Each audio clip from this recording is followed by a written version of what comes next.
Here in this position, let me ask you, what's the best exchange? Bishop takes f6 or knight takes f6 or knight takes e7.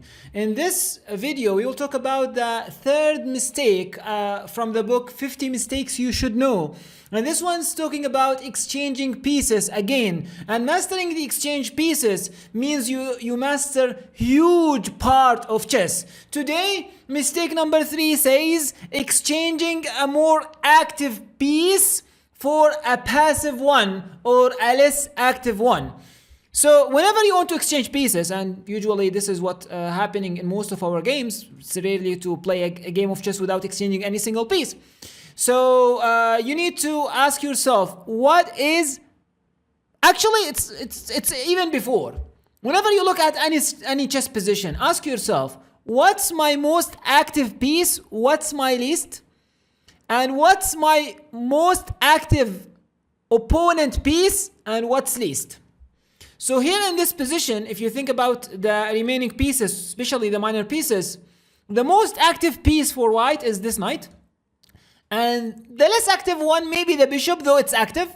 But as black or for black, it's clear. The least active piece it's this bishop. So this bishop needs and has to remain here over the board as long as possible. Either you fight against the bishop or you fight against the knight, but usually this is a very important rule. A knight fights better against a weak bishop. Yeah, this is a very important rule. So here in this position, white was rated 2100 almost, and he played the bad move, knight takes e7. He thought black, for whatever reason, black has to take with the queen and then queen a6 and he will be 2 pawns up. But all of a sudden, king e7 came as a surprise, and black is completely fine actually after king e7.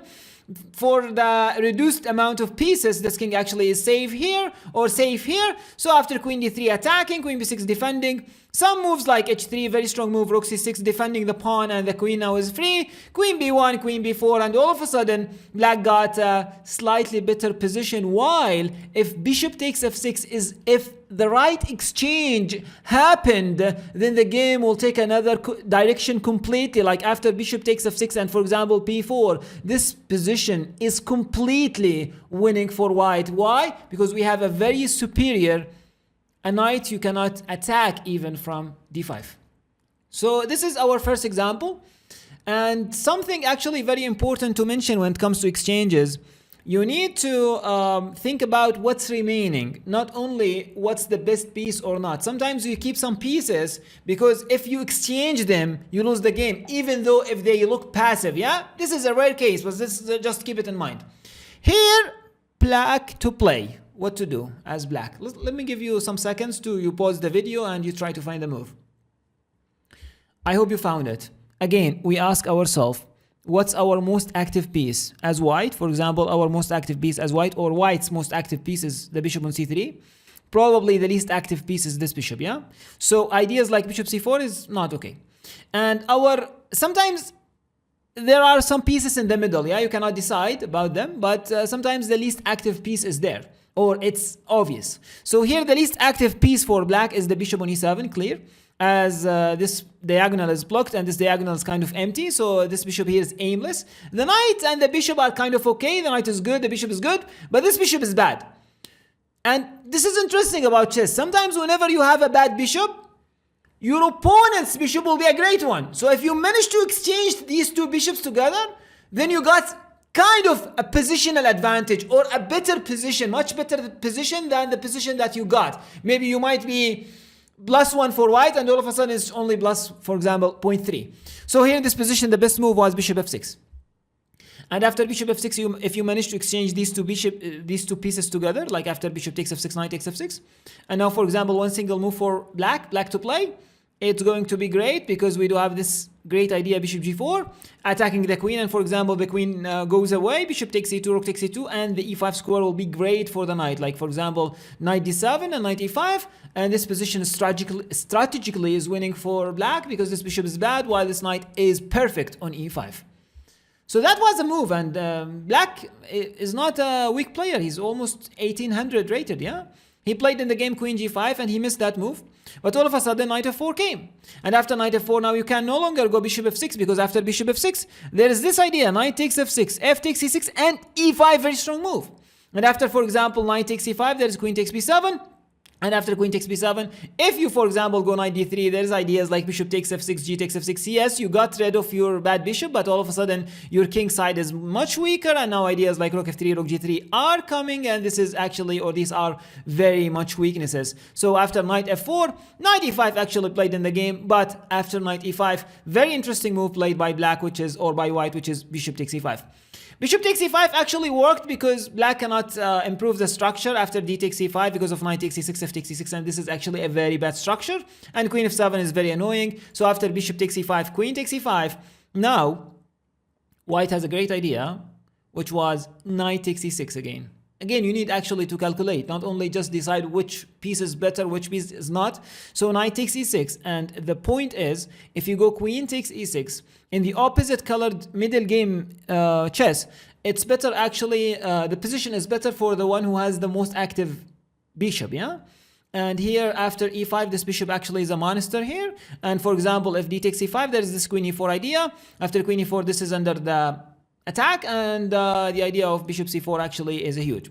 So not to make it long, let's just get rid of this example. After b3, b5, knight d5, here in this position, the last actually information that you better get is bishop d8 in this position. That's a great move actually. This bishop here controls every single entry for the knight, and that was the best move that black should play, actually saving the bishop there. We'll talk about it later on, but it's a very important, and it's equivalent to keep material advantage. So bishop d8 was the best move, but in the game, the 1800 played bishop takes d5. Again, it's a bad move because this bishop is super, while this bishop now is bad. After e d5, queen f6 is played, and now queen h3 should be winning as attacking here and attacking the queen as well. But in the game, queen h5 was played. g6 was a kind of saving move actually, though white after rook takes f6, g takes h5, rook f5 remains better as he has a better pawn structure, and probably the pawn will be taken next. So this is actually our second example. Talking about our third example, which is important. Again, the exchange of pieces gain more importance as pieces are exchanged. For example, when you have all of your pieces on the board, it's nice, it's good to find the right exchange, but if you failed, it's fine. But when you have 2 or 3 pieces, then exchange a single piece might be exchanging half of your army pieces, yeah? So you need to be wise, you need to be aware. So here in this position, white actually misjudged this position, and he played the safe move b3, prophylactical move supporting b3 or supporting c4 and a4, and avoiding like ideas like, for example, b5. Not avoiding, but get ready to b5, as after bc or ba I have bc or ba. But he missed a very important move. Try to find it out. The very important move was bishop g4. As again, when we think about our position, the least active piece we have is the bishop. Why is that? Because our pawn structure are located on the same color as the bishop.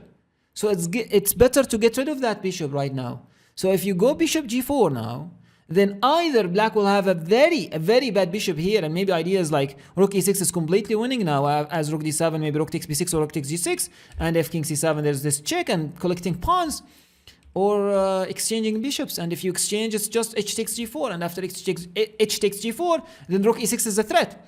King back and then check. It's actually completely winning here for white. Completely winning. Because of one move. Because he thought about, like, remind yourself, what's my most active piece? What's my least active piece? Try to keep your most active one. Get rid of your least active one. So here in this position, he played b3. Black was aware of this idea, and he played a fantastic move, bishop f5. Why this is a fantastic move? Because this bishop now has this square to flee. Rook e3 played, but now rook e7 is a great move. Why? Because all of the pawns are located on the same color as this bishop, and as the same color of that bishop. So that means this bishop is much more superior than the d1 bishop. And bishop c2 actually is a threat to win the game. So bishop d1 has to be played. And now the black king actually is great. And thanks to the material advantage that white has, he managed to save the game. Otherwise, he's just completely losing. Now, for example, if we add a pawn on d6 here and just stop the d5 passer, then it's completely winning for black. So bishop c2, of course, this exchange is losing. So simply bishop d7, and we keep the position as it is, as your king cannot improve and your pawn structure cannot improve. And after maybe 60 moves, the game is just a draw because there is no improvement. And notice that how black just put his pawns on the light or on the dark squares on the color that opposite of your bishop and your opponent's bishop, yeah? So this is a rule. Actually, some call it a Capablanca rule. Put your pawns in the bishop endings as the opposite color of your bishop, yeah? One more example. We do have too many examples today. So here in this position, sometimes the exchange of pieces, you need to look at the rest of the pieces in the meantime whenever you are exchanging. So here, white considered bishop takes g6 to be a normal move, but actually this is a bad move. Why this is a bad move? Because after bishop takes g6, h takes g6. Now, probably, white spend or invest some time to reach the knight on g3. But now this knight actually makes no sense. You played knight d2, you played knight f1, you played knight g3 just to come to these two squares, but all of a sudden the pawn on g6 just support and protect these two squares, and this knight here makes no sense at all. Because of a single exchange, you lost almost 4 moves. Like if the knight on b1, it might be equivalent to the knight on g3. Yeah, you lose even more moves because you need to improve your knight later on. So before you exchange, you need to evaluate the position appears after the exchanges. Yeah. So here, it was better actually to play knight f5, because after knight f5, if bishop takes f5, bishop takes f5, then white has the bishop pair. Otherwise, this bishop will be taken, because ideas like bishop c7, for example, bishop a3 is very strong, very strong move. Knight e7 is coming, maybe knight d6, maybe bishop d6, maybe bishop c5. Too many ideas for white, too many ideas. But in the game, bishop takes g6 is played, and after h takes g6, another bad move was, because again, like we have this position, let's apply the same rule. What is our most active piece? This is bad, so this is our most active piece. Should we exchange it? No, completely no. If you think about your opponent's pieces, what's the most active piece? This is not very active because of b4 and d5 square, everything is under actually control. The knight on c6. The knight on f6 kind of controlled by the knight on g3, so it's not that strong piece, as we do have a knight here, so the knight cannot improve right now. So the most active piece, probably the bishop on d6. So how to get rid of that bishop? Probably one move that I will seriously consider is bishop a3. This is just a great move. Get rid of your opponent's most active piece. However, in the game, knight e5 is played, and that shows that white player doesn't have any idea about exchanging pieces, and he or she is a 1700 rated player, a good rating, yeah? After rook f e8, knight c6, rook e1, queen e1, and then queen c6. This bishop actually is better than this one, and this knight is better than this one, as this knight can easily improve, while this knight needs very much time to be improved. And the center pawns are located on the same color as the bishop, so this bishop actually deprived from these diagonals, so it's not an easy mission waiting white here. One more example. Let's get rid of this example. It's not actually that relevant. This one is very important. Talking about the bishop pair is the same as talking about material advantage, which means if you save the bishop pair, then you save material advantage. Think about it as you have an extra material, an extra pawn, or let's be realistic, half a pawn, yeah? As Bobby Fischer once said, a bishop equivalent 3.25, while a knight only 3. So if you have 2 bishops, then maybe you do have like 0.5 extra, yeah? Think about it in this way. So here, white is almost 2400 rated player, and he played this idea of bishop d3, which makes sense, like improving the bishop and attacking on h7. But he missed for whatever reason, bishop f5. But here in this position, after bishop f5, the best move is to keep the material advantage. But the bishop actually on e2 might be an object of attack, so the best move was bishop f1. Undo the move, keep the bishop pair, later on go for g4 and come back again, saving the pawn that you have, or the half pawn that you have, the material advantage that we talked about. For example, rook d8, g4 first, and after bishop e6, bishop d3. This is kind of ending. See, in the middle game, this idea of bishop f1 is stupid, but in the endings, the maneuver and the right plan is much more important than timing. While in the opening and in the early middle game, timing is much more important than the correct plan, yeah?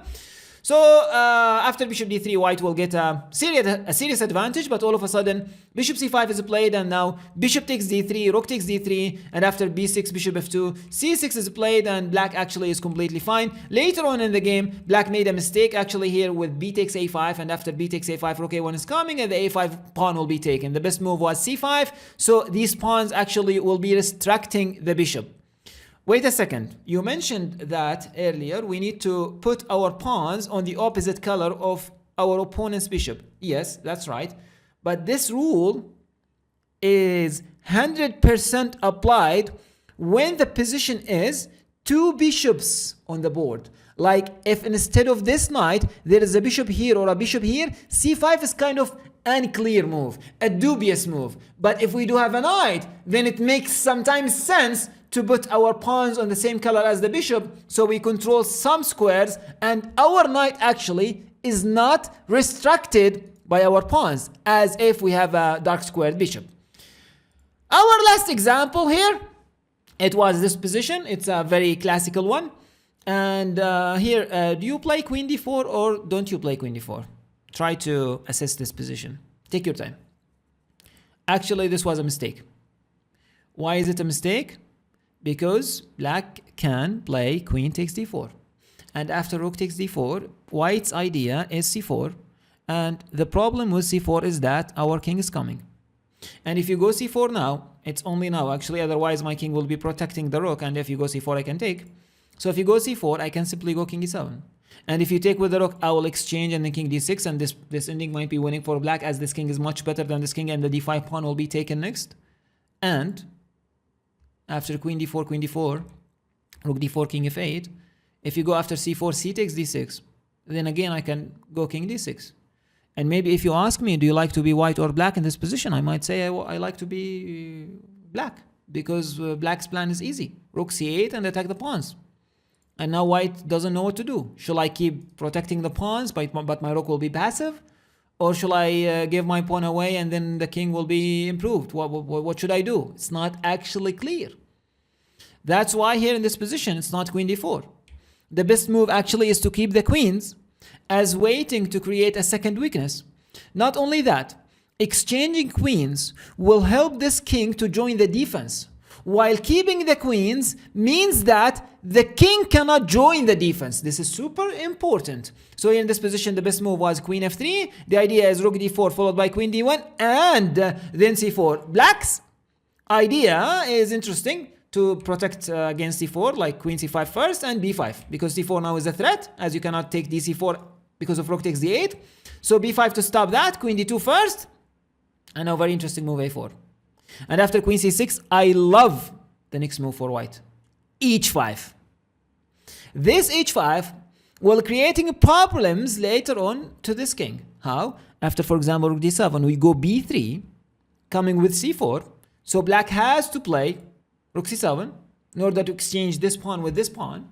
But after rook takes d5, queen takes c3, now, thanks to the h5 pawn, this king cannot be safe. I can go queen e2. And now one of my threats, for example, b4, one of my threats is this check followed by queen e4. And if you can go g6 without any problems, then you're fine. But you cannot go g6 without any problems, because whenever I take, then this king actually might be mated. I mean, after ideas like queen d5 or queen e8, whatever, it's very, very, very tough position to defend. Yeah, it's not easy. So that's why queen d4 was not accurate, though black did not manage to find the right plan or the right defense and played rook e8. But after queen d5, rook d5, yes, there is an active rook, but after rook b5, everything is protected, and the king actually is coming, and later on we will push the pawns and we can actually improve our material advantage, and I do believe white went on to win the game. This is actually the third mistake, and I really advise you to go through this series. This series will be found on your left here.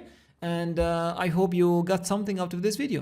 Thanks for watching, considering the subscribe if you like what you have seen, and see you in another one. Have a nice day.